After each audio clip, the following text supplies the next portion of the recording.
if it's just a small effect, it won't unless our sample is real big. So statistical power, I talked about it in September, but that was a long time ago. What was power?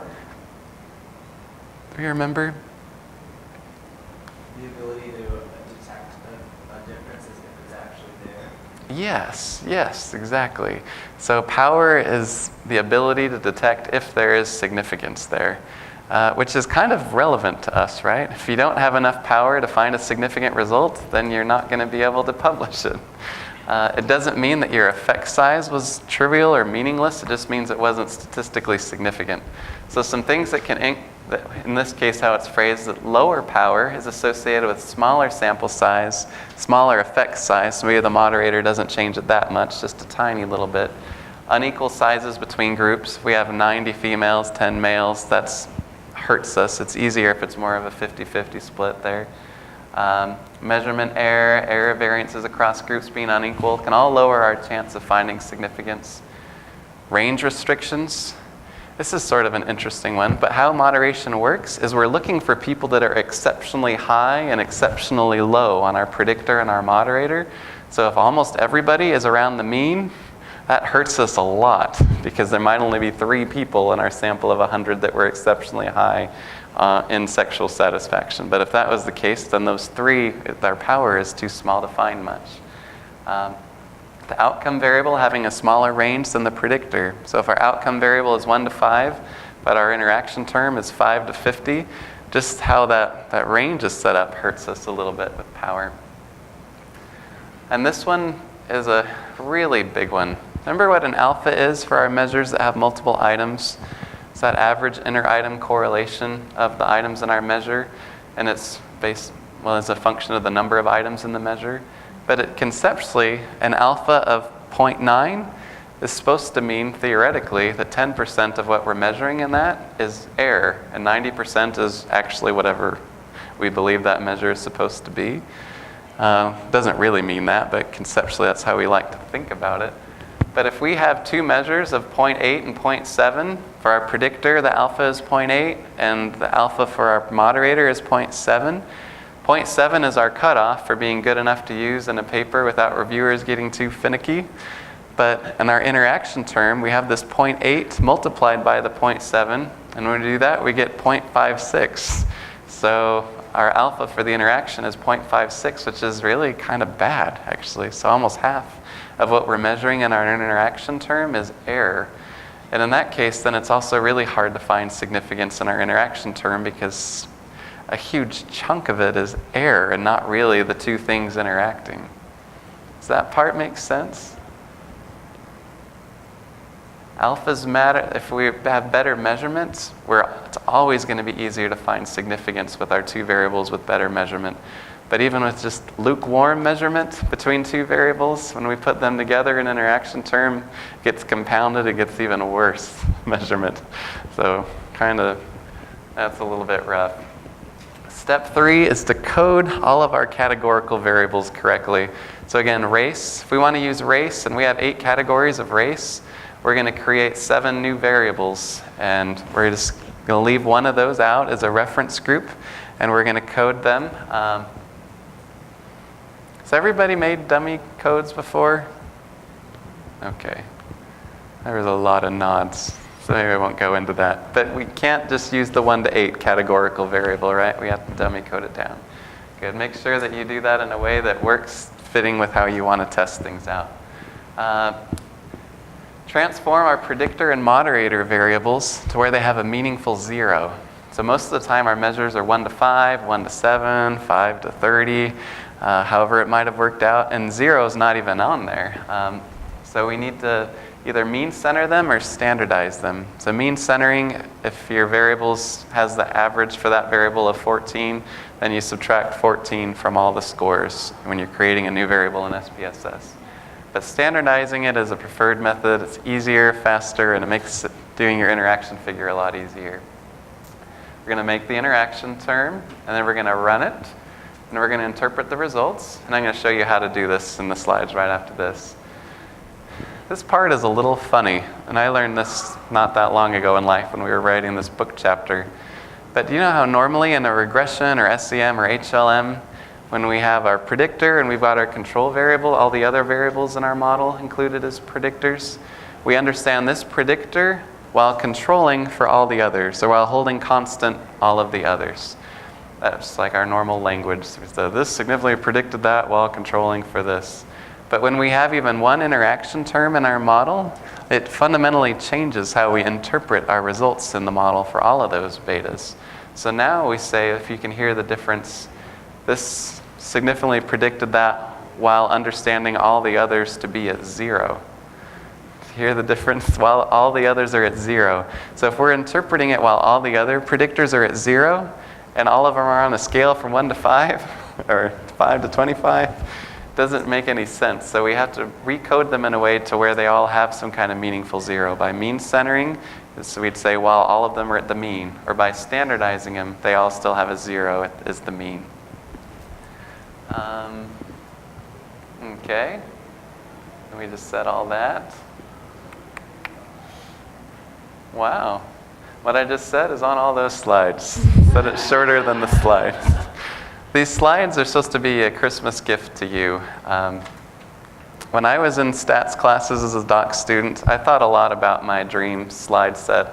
It would just tell me, this is what it is, this is how you do it, this is how you run it, this is what you click, this is what your output means. And I don't know why more of them weren't set up that way. Most of the time you kind of had to figure that out your own. They usually explained what it was. Sometimes would talk about how to do it. It's some kind of loose, vague way. But anyway, so the slides, even if you go to sleep right now, honestly, you should be able to follow the slides and do it on your own. But hopefully it's helpful to have me talk about it too. And then our last step, to make a figure to make sense of it. So now we have a significant interaction term. We've got this significant interaction term. We don't really know much other than, hooray, it moderates it, but it might go any direction. We're not sure which way this moderator goes, up or down, or... So until we test our figure, we don't really know. I would like you to be able to run this. How I like to do it at K-State is everybody runs it themselves. We have a computer lab next door, or people have it on their own laptops, but SPSS does not give you out a free trial version. So I couldn't do that here. And the free version of M+ only allows 2 predictors, and you have to have at least 3 predictors for the predictor, moderator, and interaction. So I can't have you run it. So I tried to make painfully obvious slides where there is nothing you have to click that is not shown on the slide with a red circle around it. So you're not doing it, but imagine that you are, that you just opened SPSS. You opened your data file, and this is where we are right now. All right, so there's your data. These are 10 made-up random data points. You'll see in a minute that they work out almost perfectly as a function of the moderator. So in our raw data, it starts off with a predictor variable, moderator variable, outcome. Imagine that these are actually your variable names. I just tried to give them generic, super easy names that we couldn't get mixed up. So our predictor may be delinquent behaviors. Moderator, SES, and outcome might be teacher's perception of that kid, of each kid. So that would be how they'd be labeled in your data sets. All right, so remember, we've got them in our normal variable, in our normal data set. These scores don't have a meaningful 0. So first we're going to transform them to have a meaningful 0. And this comes from Christy Solosky. I like to cite the people that teach me things, like Brian Cafferkey and Christy. But, Christy has, with all my doc students, they're in and out of my office all the time, and I really enjoy meeting with them. Any Texas Techers? Yeah? Oh yeah, we already talked. Yeah, Cameron is going to Texas Tech now. Learned a lot from John, who's now at Florida State. Florida State? Yeah? Yeah, Christy walked in on me once while I was in my computer in my office. She was just saying hi, or I don't remember why anymore. But I was manually computing z-scores, computing new variables with the score minus the mean divided by the standard deviation. I was manually entering in what the mean and standard deviation were. And it's like, why are you doing that? There's this easier way that I'm happy to show you, that Christy showed me. You don't have to manually compute z-scores. You just have to click Analyze, click descriptives, and descriptives, everybody see what it looks like on the slides, so you can see where to click through. If you check this little magical box there that says save as standardized variables, they just magically make all these variables that you put over here into z-scores. And it'll keep the same variable name, it just puts a capital Z in front of it so you know that it's a z-score. Handy, huh? Check there, press OK. And now your data file looks like this. You've now got a Z predictor and a Z moderator. Just put the capital Z in front and left the rest of the name the same. We've got some negatives. A negative score just means they were below the mean. If anyone was at a 0 or so, that means they were really close to the mean. These aren't spread out super far, are they? But, a z-score's mean is always 0. A z-score's standard deviation is always 1. These are the raw predictor and moderator and the standardized. So when we make our interaction term, we're going to use these two standardized variables we just computed. The standardized predictor, standardized moderator. We can do this a few ways. I like to make my variables in syntax, but if you were going to do it with pull downs, we'd click transform, compute variable. This is just you make up a name for the variable. You could call it I'm awesome, and that would work too. But I like to label it so I know what the predictor and moderator were, with the little X there showing this one multiplied by that one. And you literally just move it over, predictor, arrow it there. It's right about here, even though you can't see it, the asterisk. You click the asterisk so it multiplies it, then the Z moderator. So the reason we standardize them is because that's what we're going to use in our model, is the predictor, moderator, and interaction. So when you make your interaction term, make sure you're using the standardized version. Then there's that little asterisk. Once we've got our numeric expression made to make our interaction term, we just press OK. And voila, we've got our new interaction term, and now we're cooking. Now we're ready to go. And honestly, it's actually this fast when you're in SPSS too. This isn't. You can do this pretty quick. If you're running a regular regression, just emailed someone about this yesterday, but a regression would be if you are, it's a continuous outcome. If it's a logistic regression, if it's a yes or no kind of outcome. But for this regression, we'll click Analyze, Regression, then Linear. We'll move our Z predictor and our Z moderator into the predictors box. And honestly, if it was me, most of the time, I would just put the interaction term right here as well, just do it all at once. But if you wanted to, you can also do a hierarchical regression where you had click this next. This is block 1. If you click next, you get a new block, and you can add the interaction term there into this block. And when you do that, then we have the possibility to test to see if what we added in our second block explains more variation in our outcome than what was done in block 1. So lots of times, in JMF they do this a lot, but you'll see a table that has model 1, model 2, model 3, model 4, and model 1 will be like age, race, gender, and block 2 will be a couple other demographics that are social variables, and the third one will be including like your primary variables of interest. But you're seeing it when we add on these new levels of demographics, social predictors, behavioral predictors, does each level add on significantly more than what was there before?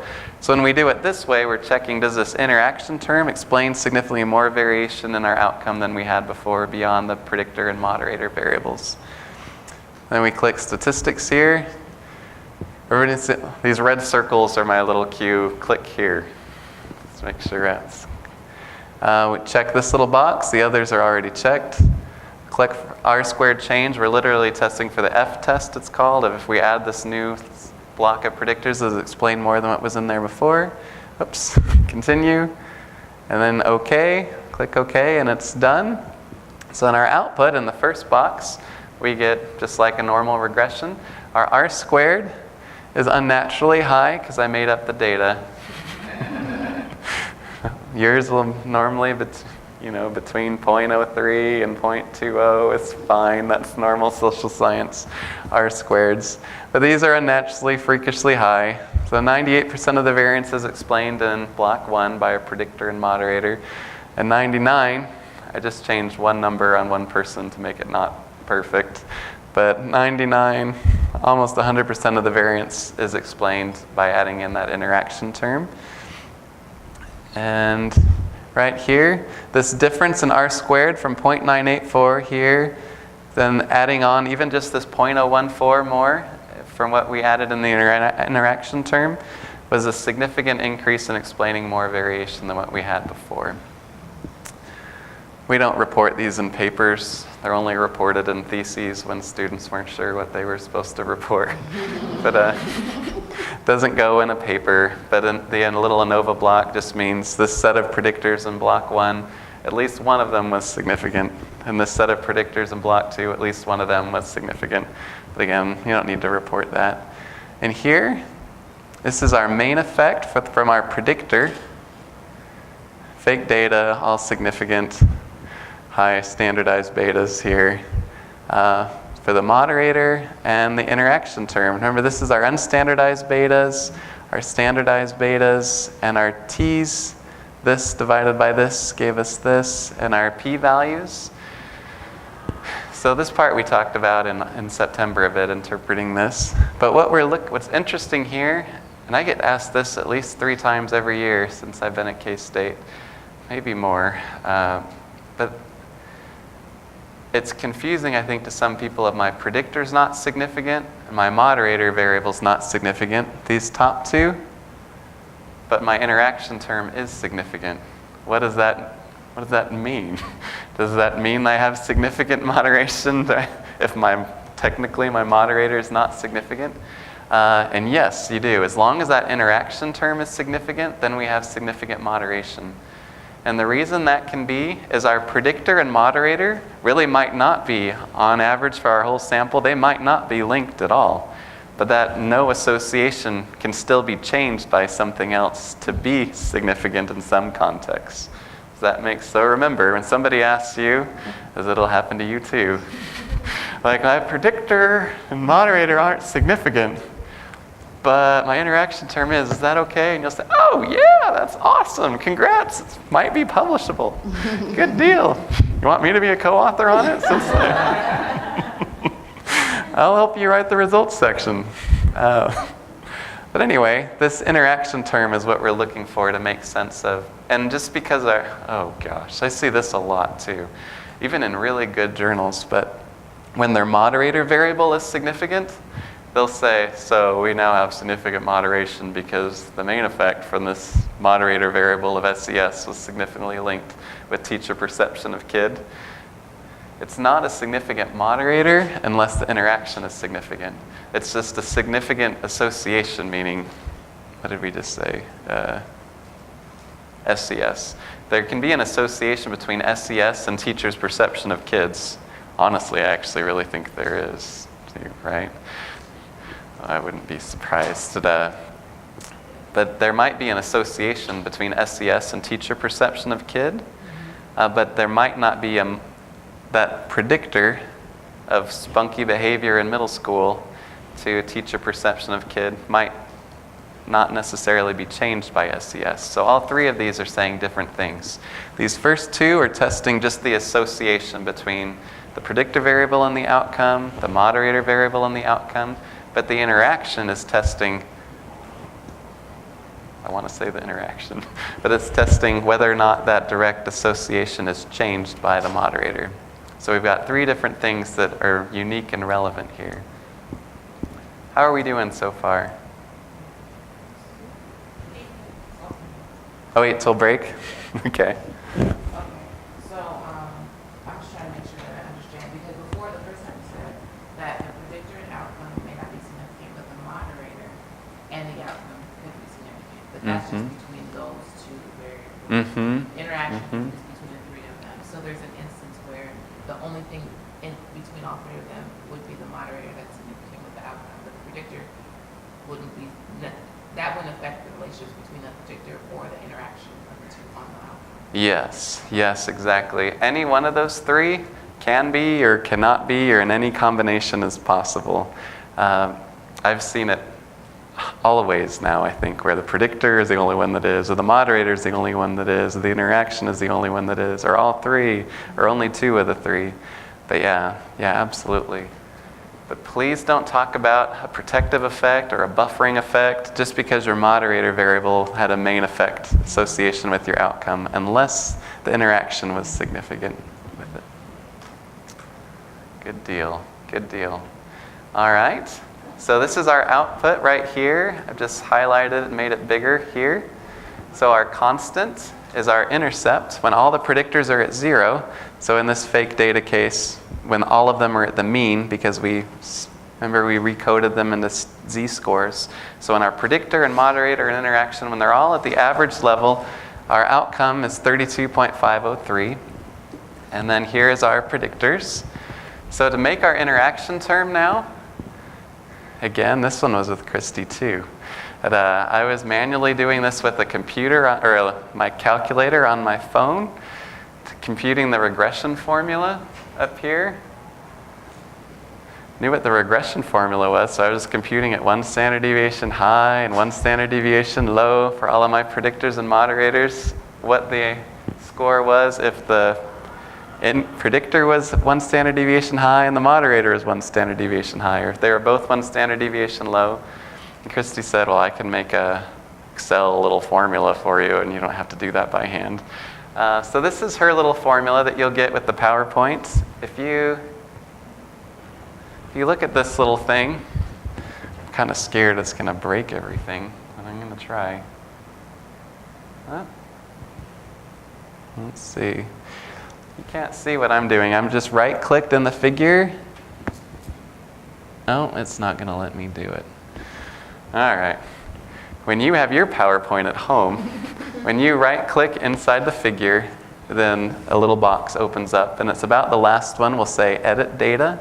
And when you edit data, this Excel file magically pops up. And when this Excel file magically pops up, is there a different one here? This whole page will pop up here. All you have to do is enter numbers into these top 4. That's it. So right here, the intercept, 32.503. See where we're putting those in? The moderator, 8.113. The conditional effect, technically, if you want to be really statsy nerdy, it's not a predictor, it's a conditional effect, because it's conditional upon the moderator. If you think it's conditional upon your level of SES, it's not necessarily the predictor. But anyway, that's a whole nother level of nerdiness. You don't have to go there if you don't want. In the interaction term, here. But once you change those 4 numbers, it's going to change all of these, so you don't have to manually compute them, which is kind of nice. And then when you do that, it makes your figure, which really is one of the most boring interaction figures I've ever seen in my life. But we'll look at a couple of others later on. From fake data, it didn't turn out cool. All right. There's also this website that I've used in my last couple of papers. Jeremy Dawson, if you just Google Jeremy Dawson, I don't know who this person is, but I like his interaction tables. So if you Google it right now, Jeremy Dawson interaction figure, he has a little web page that pops up. About the second link down is standardized Excel, I think it's labeled. 2-way, that's right. And there's 3-way interactions where you can make those figures. If you didn't standardize it, you can click the unstandardized, but in this case we standardized them. Thank you, that's right, 2-way. You just did this, huh? Still nice and fresh. Yeah, we just did this on the phone. I should have you talk about this part. But this is the exact same thing. You're gonna, in this box where it says IV, and this is where you would click on 2-way standardized on that web page. This will pop up. You just write in the independent variable name, like delinquent behavior, the moderator variable name, SES, and then the defendant you label right here. And then you'll put in the same numbers. It's just a different little format. You'll put in the numbers here, and it's going to make your figure, and it will change the names from low moderator to the actual moderator name, the low predictor to high predictor here. It'll change those names. All right. So what I really like about reviewing papers and getting my papers reviewed is it's one of the ways I learn the most now that I'm faculty and don't get to sit in classes anymore. I learn a lot when I submit a paper and I get a reviewer that tells me, you did this all wrong. And I did? Oh gosh, I feel bad about that. But it was early on in my first moderation paper I submitted. They said, well, what about your tests of simple slopes? Are those significant or not? And I remember talking with my co-authors, I don't know what a simple slope is. This is a simple slope. That's never covered in any class I took. But a simple slope. So can you see how it might be relatively easy to talk about this one is steeper than that one, or this one is going up and this one's not really going up? All those kinds of things we would naturally want to say about our interaction figure, we're not really supposed to say unless it's statistically significantly going up, or it's not statistically significant staying kind of flat. So instead of us talking in generalities about up and flat, we say the simple slope for this, and here. If you do the same thing, Jeremy Dawson website there, if you add in a few more pieces of information down here, and then you check at different levels of the moderator at -1, 0, and 1, it'll test the simple slopes for you right here to tell you if it's significant. And when you do that, then you can say it is significant or not significantly going up or down. But it is really important in terms of how we interpret these. Should we do break? All right. This is a good natural time to break anyway. We just about finished moderation. Well, let me do just a couple more things. This same pattern, predictor-moderator interaction term, this is an Amos. The same output. So you recognize these numbers here. We could do the same thing in M+, predictor-moderator interaction. You sensing a pattern here? In HLM, I didn't put it up here, but it's the same numbers. In M+, it didn't like it that it only had 10 participants. It gave me an error. All right, and we'll pick up from there. But we can test this in the same way in any of our stats packages. Predictor, moderator, interaction term, and make the figure. All right, should we do a 10-minute break and we'll come back? Mm-hmm.